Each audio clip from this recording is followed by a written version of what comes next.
live reporting on how to take best practices for silver and graying hair.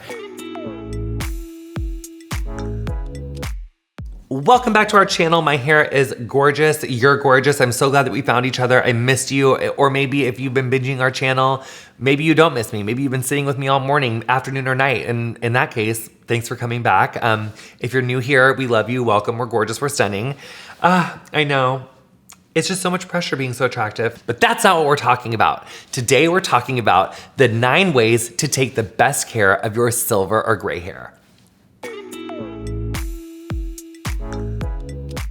Let's talk about shine. That's the biggest, most important thing. So dark colors typically reflect more light and light colors typically absorb more light.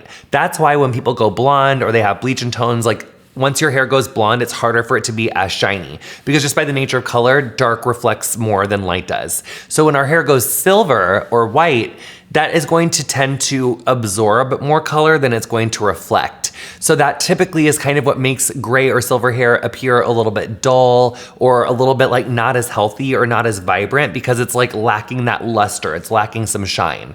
So using products that are going to enhance the shine, bring on the shine is going to be really helpful to keeping that hair looking vibrant, youthful, stunning, and fresh. So our Nourishing Shine Drops, really great choice. The hibiscus extract, the meadow foam esters, our hemisqualane, it's gonna give your hair so much shine. It's just gorgeous. Also using shampoos and conditioners that are high on shine. Look for things that have ceramides. Look for things that have things like jojoba esters. This is gonna give the hair a lot of shine. Even our air dry cream, moringa seed oil, that is really high on like the reflection like scale for like oils that give shine. Super shiny. So really we just want to be looking for things that impart a beautiful shine on the hair.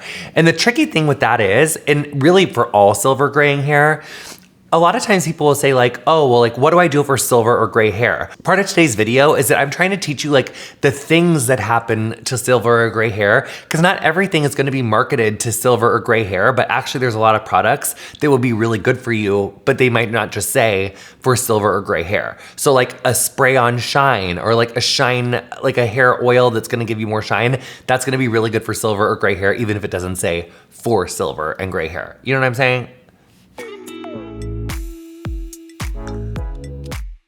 Protecting your scalp from the sun is really important. We don't wanna like have a lot of sunburn to the scalp. And in fact, if you get enough repeated exposure to the sun and enough sunburn on the scalp, you can actually have hair loss because like if you really damage your scalp and the papillas on the scalp, your hair could stop growing. So it's really important, and especially as our hair grows more silver and more gray, that's just more area for the sun to get into that scalp and to really give you a sunburn. So we love Sunbum Scalp and Hair Mist that has SPF in it. It's gonna protect your hair from the sun. Also, you could do a big floppy hat. Just really protecting your scalp from repeated sun exposure or sunburns is really important. As we go silver or gray, it's important for us to be open to wearing our hair in new styles. We know that when hair gets gray, it can kind of have a different texture. It can be a little bit more prone to frizz or just a little bit more dryness. So if you've always been someone who's worn their hair very, very straight, like just pin straight, maybe let's explore like doing like some hot rollers or some Velcro rollers or even just like a curling iron. By putting that extra heat to the hair, again, using heat protection, that's gonna kind of polish the hair, give it a little bit more shine. And if it has a little bit more frizz to the hair naturally, try to style your hair with a little bit more volume or a style that's going to lend itself better to that frizz versus fighting the frizz. So if you were always wearing your hair straight, maybe we're gonna experiment with a little bit more wave. If your hair was always really short, maybe it's gonna work a little bit better with a little bit more length to the hair, or maybe vice versa. Maybe it's gonna work a little bit better making it a little shorter. So just being open to wearing your hair in different shapes and different styles to find the way that your silver and your white hair works the best. Finding a colorist you trust is really important when we're talking about going silver or going gray. So if you're someone who's like always had an all over color, maybe you colored your hair all over brown, but now you wanna grow out your silver, or maybe you were someone who got inspired by seeing people throughout the pandemic growing out their hair color. If that's what you want to do, I love that for you, but it's important for you to like really talk to your colorist or find a colorist who sees the same vision as you. So there's a few ways that you can like really grow out that color, and it depends on like what road you want to take. Some people just decide to like bite the bullet and they just grow it all the way out, and they have their little roots and they just grow those roots long, and they just eventually cut that old hair color out and they just let time do its thing. Other folks are like, I don't want to do that. They might grow their silver out to like, you know, about here. And then you'll see there's a really cool corrective color that a lot of colorists will do on Instagram and TikTok. So you can bleach out all that old brown, and then you can try to color match that to the new growth by doing like a salt and pepper. That's a really great idea and it works really well, but you do need some maintenance because typically you're gonna bleach up all of that old brown hair color to like a really, really pale yellow. But then you're gonna have to put like a silver or like, you know, salt and pepper foil, you know, throughout there to match your roots. And as those colors fade, that yellow is gonna come back. So you're still gonna have like new growth with like whatever else is going down here. So it's not like you're doing like a one-stop shop and then you never have to go to the colorist again. So it's important for you to really have like a clear, long consultation with your colorist to see like, is this silver color gonna fade out and go more like yellow brassy gold, and then you're gonna need to retone it like a salt and pepper? So that's a major thing. Or you might desire, instead of doing a bleach and tone like that, maybe you wanna like grow the silver down to here and then you could low light. Like you could do like the brown that you use to color your hair, you could low light it to kind of like break up that line of demarcation and keep growing it out that way. Other people would grow it out a little bit and then cut their hair off. Like there's so many ways that you can approach growing your hair color out, but it's important for you to have realistic expectations with your colorist so you know, is this like a 1-year commitment, a 2-year commitment, how much money, how much maintenance? Those are all really important conversations to have when you're thinking about embracing your silver. And there's no wrong way to do it. Everyone has their own way and they're all fun and they're all great. And also you might be going the other way. You might be getting more silver and you're like, I don't want to go silver. I don't want to embrace this. I want to cover it up. I want to have hair color like I used to have. And that's also a conversation you're going to want to have with your colorist. Colored shampoo and conditioner. This is a huge thing for silver, salt and pepper, or white hair. So if you ever do have your hair get a little bit like brassy or yellow from either the sun or from chlorine or from heat styling, a blue violet or a violet shampoo or even a blue shampoo is going to be really helpful in keeping the hair bright, light, zingy, and not having any of that brassy tone in there. That being said, if you've ever heard the term blue hairs, which refers to like older, typically women who like literally have their hair be like blue or violet, that's from putting like a blue or a violet shampoo or conditioner on the hair and letting it sit for like way too long. Typically it's best to put it on your hair wet, use it as directed, don't put it on for like 8 hours.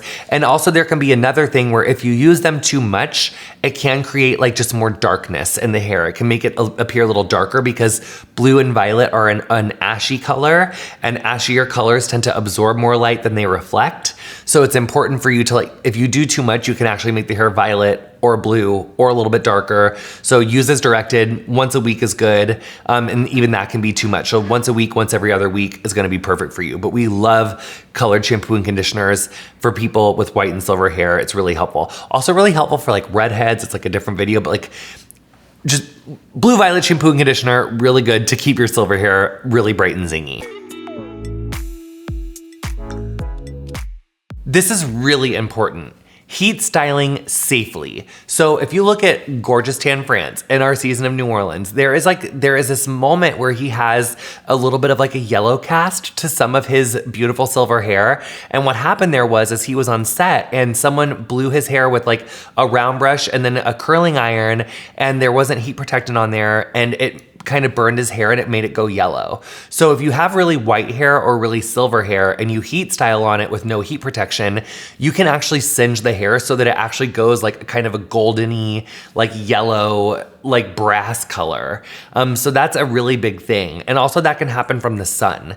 So it's important for you to use stuff that has like UV protection in it. So that's different from SPF. There are things that have UV protection that will just protect the integrity of the hair color and help to prevent hair fadage. Our conditioning mist is an example of that. It has UV protection in it. It's really good for silver or white haired people to spray that in the hair before you go outside, before you get in the pool, or even better yet, just cover up your hair. Like put a towel over your face and your hair when you're in the sun, or wear a hat, just to try to protect your hair from too much sun exposure when it's silver and white. Because you know how like little kids or people, like their hair just gets like lighter in the summer? Right? Especially if you have like salt and pepper hair. The salt hair still has a little bit of pigment in there. So if it gets exposed to the sun, it could go a little bit brassy or yellow. It won't maintain that like nice light silver. Even if you're not heat styling your hair, the sun still does the same thing. So complete conditioning mist or an instant recovery serum by JVN Hair would be great, but there's other really good heat protectants as well. Another little piece on that would be like if your hair is really silver, white, gorgeous, maybe try to like make your flat irons or your round brush sets last longer. So like day one, maybe you round brush, then maybe day two, you like refresh that round brush, either just by brushing the hair or like not really putting heat to it again. Then maybe day three, you can flat iron or run a curling iron through there. Then day four, maybe you wear it up. So you're just like not touching heat to the hair every day. And if you have silver or if you have a curly hair, see if you can get into some air dry cream. See if you can just like not put heat to the hair and really let the hair breathe so that you're not running the risk of getting any of that brassiness to the hair from burning it. So as our hair goes more silver or gray, you'll notice that the texture is going to change. Sometimes the texture can get a little bit more wiry or a little bit more coarse. Because of that, we want to take products into the hair that are gonna be more softening and more hydrating to the hair so that you can really get that beautiful slip and that beautiful little flip and movement back into the hair. So that's really all about hydration and delivering as much moisture into the hair as possible. So I love our Nurture line for that, but especially heat protection, and then sealing all that in with a gorgeous oil to seal that hydration in the hair when you're done styling is going to be a huge help.